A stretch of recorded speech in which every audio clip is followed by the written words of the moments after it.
How to get a Surfshark free trial. Surfshark offers a 7-day free trial for new users via its mobile app, allowing you to explore its premium VPN features, including privacy, security, and global server access. Here's how to activate your Surfshark free trial. Step 1. Check device compatibility. The free trial is available through the Surfshark mobile app for iOS and Android devices. Ensure your device is compatible by downloading the app from the Apple App Store or Google Play Store. Step 2.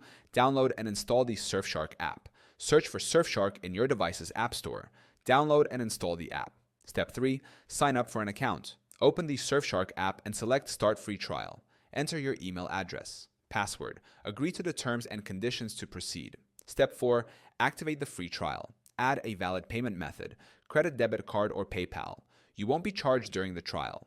Confirm your subscription to start the 7-day free trial. Step 5.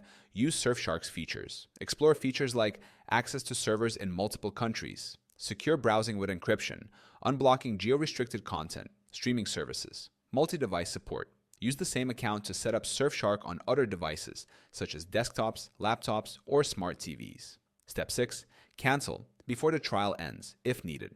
Open the Surfshark app or log into your account on the Surfshark website. Navigate to Account Settings Subscription. Select Cancel Subscription to avoid being charged after the trial ends. By following these steps, you can enjoy Surfshark's VPN features for free during the trial and decide if it meets your privacy and security needs.